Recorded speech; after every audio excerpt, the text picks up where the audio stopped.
샬롬, 김규 목사입니다. 제가 가장 좋아하는 동요가 있는데요. 과수원길이라는 동요입니다. 동구박 과수원길 아카시아 꽃이 활짝 폈네, 이런 가사로 시작하는 동요인데요. 이 동요를 부르고 있으면 어릴 적 행복했던 한 장면이 생각이 납니다.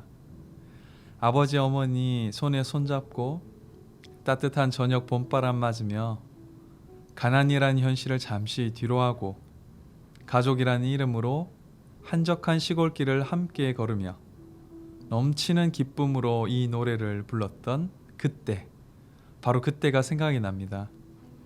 그리고 고단한 인생의 무게에 짓눌려 또 고통스러운 날들을 마주해야 할 때면 항상 이 노래를 불렀던 그때를 생각하며 그 시간들을 이겨나가곤 했습니다. 그렇습니다. 우리는 시간과 함께 살아갑니다. 어거스틴이 자신의 책 고백록에서 과거는 기억으로, 메모리아로 현재 안에 있고, 미래는 기대로, expectatio, 기대로 역시 현재 안에 있다라고 말한 것과 같이 우리는 과거를 옛적에 적은 일기장과 같이 펼쳐보며 미래를 진리라는 안경을 쓰고 바라보고 기대하며 오늘의 현재를 살아가는 존재들입니다. 그래서 성경이 자주 과거에 주께서 행하신 일을 기억하라거나 미래에 주께서 행하실 일을 바라보라고 말씀하는 것도 우리가 그렇게 살아가야 할 존재들임을 보여주는 것입니다. 만약 잘못된 과거의 기억과 미래의 기대를 안고 살아간다면 당장 눈에 보이는 특별한 일들이 일어나지 않을 수는 있겠지만 모든 시간 위에 계셔서 그 시간을 당신의 선하신 뜻대로 운행하시는 하나님에 대한 믿음을 잃게 되는 그 위기 앞에 놓여지게 되는 것입니다. 오늘 본문에 데살로니가 교인들이 그런 위기 앞에 놓여 있었습니다. 오늘의 본문 데살로니가 후서 2장 1절부터 2절을 함께 보겠습니다. 형제들아, 우리가 너희에게 구하는 것은 우리 주 예수 그리스도의 강림하심과 우리가 그 앞에 모임에 관하여 영으로나 또는 말로나 또는 우리에게 받았다 하는 편지로나 주의 날이 이르렀다고 해서 쉽게 마음이 흔들리거나 두려워하거나 하지 말아야 한다는 것이라. 아멘. 당시 데살로니가 교회의 어려움은 다양했습니다. 그러나 그들이 직면한 가장 큰 문제와 어려움은 주의 날이 이미 시작되었다는 말에 사로잡힌 자들이 일상을 게을리하고 성도들끼리 어울려 다니면서 믿음을 저버린 것과 같은 삶을 살기 시작했다는 것이었습니다.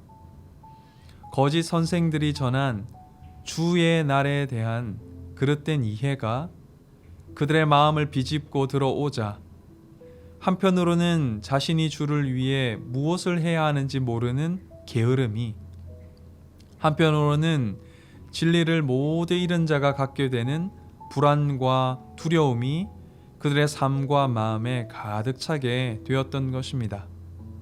그래서 바울은 데살로니가 후서 2장 3절부터 12절까지 주의 날에 관한 진리를 분명하게 가르치면서 그들이 예수를 믿고 새롭게 이해하게 되었을 때 주의 날에 대한 그 기억과 그들이 소망 중에 바라보았을 주의 날에 대한 기대를 상기시키며 믿음에 합당한 삶을 살아갈 것을 격려했던 것입니다. 오늘 우리는 이런 바울의 격려의 말을 들으면서 자신의 구원을 올바르게 기억하고 영원한 구원이 완성될 그날을 분명하게 기대하는 신자가 현실 속에서 보이는 중요한 두 가지 특성을 보게 됩니다. 첫 번째는 바로 모이는 것, gathering together 입니다.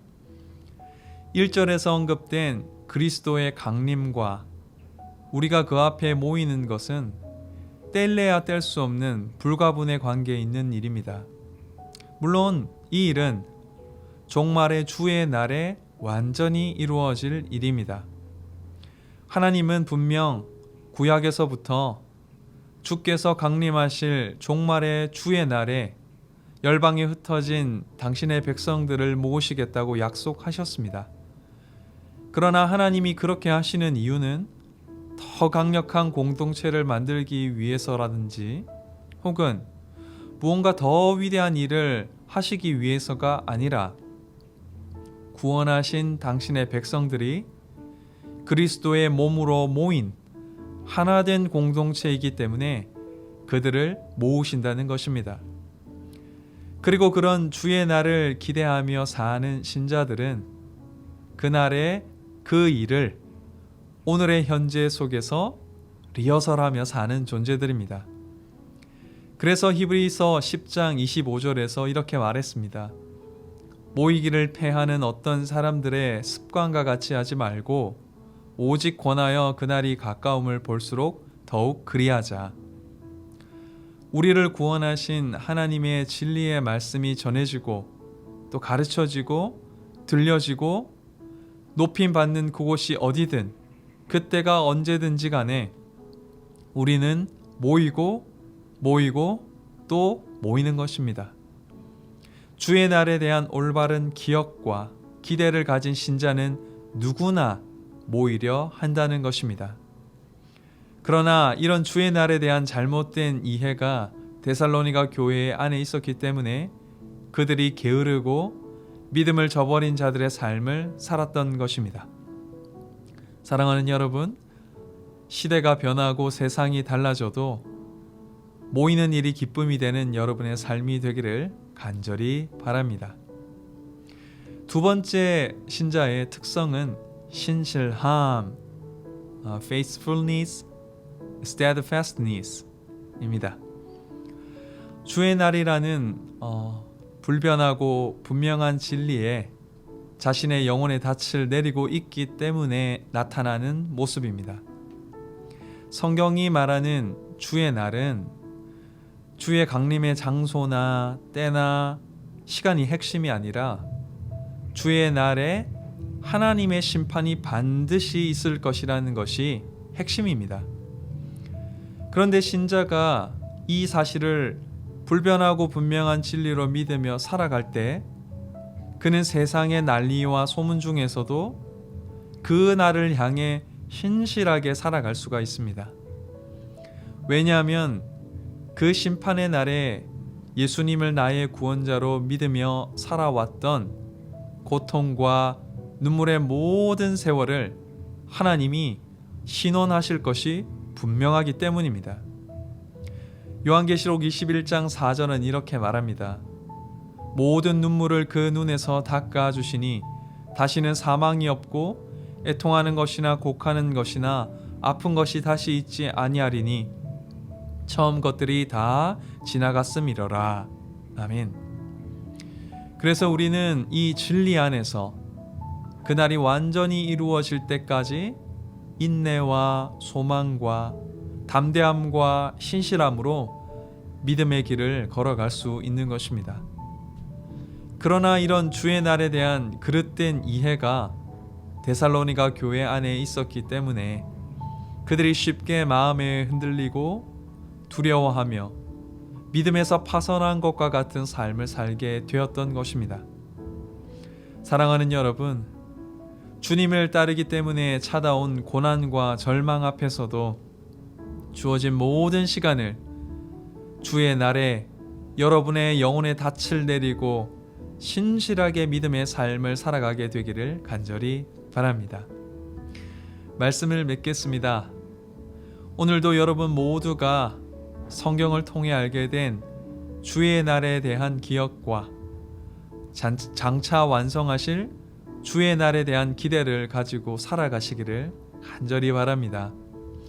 지금 우리가 환난을 당하나 예수님께서 반드시 다시 오셔서 이 모든 환난을 안식으로 갚아주시고 그 주님은 이 모든 환난 속에서 합당하게 살아왔던 믿음의 삶으로 말미암아 영광 받으신다는 것을 바라보며 살아가시기를 간절히 바랍니다.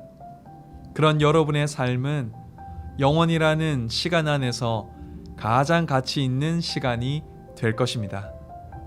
오늘의 말씀을 기억하며 그런 삶을 살아갈 수 있도록 은혜 주시기를 우리 다 함께 기도하도록 하겠습니다. 기도하시겠습니다.